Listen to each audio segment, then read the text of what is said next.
Okay, let's switch gears. You guys are not going to believe this annual circus that just rolled back into town. The World Happiness Report? You know, the one that tells everyone which country is pretending to be the happiest? Ah, yes. The yearly ranking based on self-reported life satisfaction and a cocktail of socioeconomic metrics. Let me guess. Finland took the gold again? It's becoming predictable. Finland? It holds a certain quiet allure in these rankings, doesn't it? Like a deep, snow-covered forest holding secrets to contentment. It's their 6th year running, I believe, or maybe even more depending on how you count. Bingo! 6th year in a row? Finland is officially the happiest place on earth, apparently. Pack your bags, we're moving. Though honestly, happiest? Sounds boring as hell. Predictable, Kiki. The Nordic countries always dominate. Denmark, Iceland, Sweden. They probably have a pack. High taxes, functional society. Everyone gets paid leave to stare blankly at fjords. Sounds thrilling. It's more than just fjords, Nina. The report consistently points to factors like strong social support, a high degree of freedom, low corruption. These things weave a fabric of trust in society. Perhaps it's less about ecstatic joy and more about a profound sense of security and mutual care. Exactly. The key metrics are GDP per capita, social support systems, healthy life expectancy, freedom to make life choices, university, which is always vaguely defined, and perception of corruption. The Nordics nail these. It's a formula for a stable, albeit potentially bland society. Okay. Stable and bland might be your jam, Nina, but the internet went wild. Everyone's joking about ditching their lives and moving to Helsinki. Memes everywhere. Meanwhile, in Finland, still happy, send darkness. Oh, I'm sure the Finnish immigration website crashed from the sheer volume of disillusioned American millennials looking for functional healthcare and parental leave. Good luck integrating into that famously warm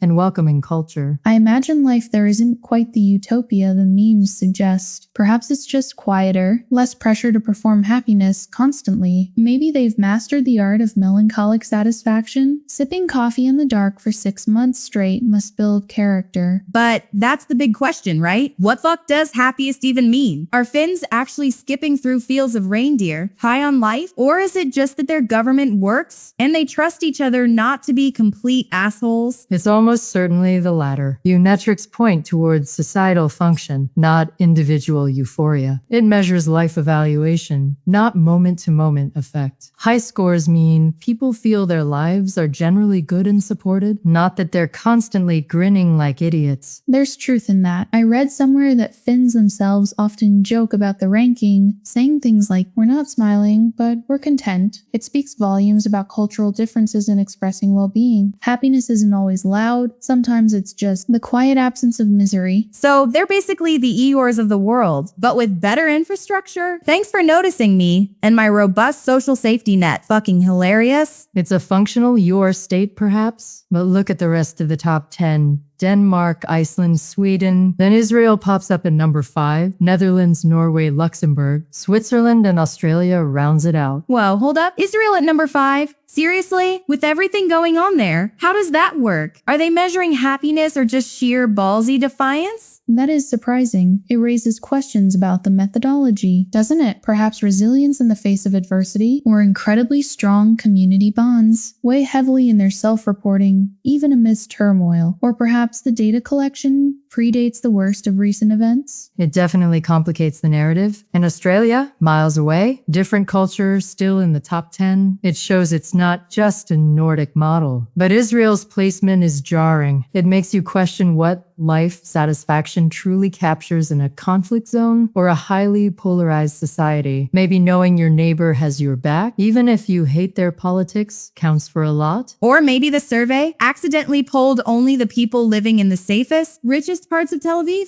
Just saying. And what about the US? Where did we land? Please tell me we beat like North Korea? Actually, the report highlights that the US has fallen quite significantly to its lowest ranking ever, somewhere in the mid-20s. Mid-20s? Are you fucking kidding me? We invented happiness, or at least the pursuit of it. What happened? Did everyone suddenly realize their McMansions and Teslas weren't filling the void? The report suggests several factors contributing to the U.S. decline. A significant drop in well-being among younger Americans, increasing social and political polarization, anxieties about the economy, basically. The American dream seems to be sputtering, especially for Gen Z. The freedom metric might be high, but the The social support and trust metrics are likely dragging it down. Plus, our healthcare system is a joke compared to those top countries. It's disheartening. The social fabric feels increasingly frayed. There's a sense of disconnection, loneliness. Anxiety seems to be the national mood, especially among the young. We chase individual success so hard, maybe we forget how much community, well-being contributes to personal happiness. Great. So while Finland is quietly content in the dark, we're here screaming at each other online, drowning in medical debt, and wondering why kids are miserable. Awesome. Maybe we should just import some of that Finnish